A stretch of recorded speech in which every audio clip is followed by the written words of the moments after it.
ओं नमः भगवते वासुदेवाय। भक्त शरण आध्यात्मिक चैनल को मोर प्रिय भाई भाई मानू गुरुजन मानू अनंत कोटि प्रणाम जन मु श्री भक्त बसल प्रधान आज आपण मान 10टी सुंदर नीति शिक्षा रही आलोचना करने आगे आसी आसतु जानिबा। सत्य जुगरे असुर मर्त्यपुर पाताल रोते देवता स्वर्गपुर रोते गोटे अंचल गोटे स्थान रोते कि रोते पुणी त्रेता जुगरे देवता असुर गोटे अंचल रोते। उदाहरण नवा श्रीराम मर्त्यपुर रही रावण मर्त्यपुर रोते लंकागढ़ थे ना। द्वापर जुगरे से असुर से देवता से आसुरिक व्यक्ति सत्वगुणधारी एमाने गोटे परिवार रोते। उदाहरण नवा कौरव तम गुण को धारण करते कु गुण को धारण करते पुणी पांडव सत्वगुण को धारण करते। गोटे परिवार रे असुर प्रकृति देवता गुण संपन्न प्रकृति वास करुले। कलि जुगरे गोटे शरीर रे असुर देवता वास करुचंती अर्थात मन इंद्रिय प्रवृत्ति कुगुण ये सबू असुर प्रकृति आम शरीर रही ना। पुणी देवता मानकर गुण कौन थाए सत्वगुण को धारण करती बुद्धि चेतना आत्मा ये सबू सत्व गुण को धारण करती।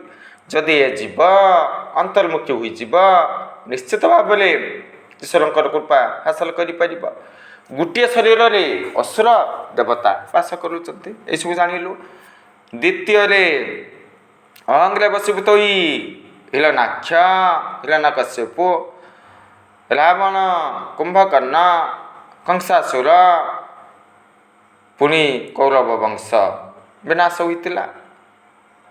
अहं ठारू दूरेबा उचित। ज्ञानी अहंग्रे बसीभूत होती धनी से मध्य अहंग्रे बसीभूत होती। एसब कथा आपण मैंने जानी। वृक्ष पत्र झड़वा पूर्वर तार रंग परिवर्तन हुए ठीक से भाव मनुष्य जेते बड़े बदली जाए यह पूर्वर तार गुण तार व्यवहार परिवर्तनशील होता है। एसब कथा आपण मैंने जानी। चतुर्थ संपर्क रक्त न थाए संपर्क विश्वास रही था। उदाहरण नवा श्रीकृष्ण दुर्योधन संपर्क समुदे पुणी पार्थ सखा थिले। विशेष भाव अर्जुनकर भाव भक्ति श्रीकृष्ण प्रति यथेष्ट थिला विश्वास थिला तेणु कौन घटिला संपर्क सुदृढ़ है। एसब कथा आपण मैंने जानी। पंचम देखंतु किछि लोक रही जेते जहा कले मध्य तुमर हुंती नहीं निंदा करती समालोचना करती। ये सब को मुकाबला करने धैर्यर आवश्यकता रही। देखंतु सीता माता को निंदा करा जाइथिला परम ब्रह्म श्रीकृष्ण को निंदा करा जाइछि महापुरुषों को निंदा करा जाइछि। तेणु जो कार्य करणीय करवा उचित लोक मान कथारे भ्रमित हवा उचित नुह। ये सब शिक्षा हासिल कलु। षष्ठ केही तुमर दुख वेदना जंत्रणा बुझे नहीं अनुभव करेंगे नहीं साहाय्य करेंगे नहीं देखिबे नहीं चाहिए नहीं किंतु समस्ते देखिबे तुम्हें कौन भूल कल विचित्र दुनिया। ये सब कथा आपण मैंने जानी।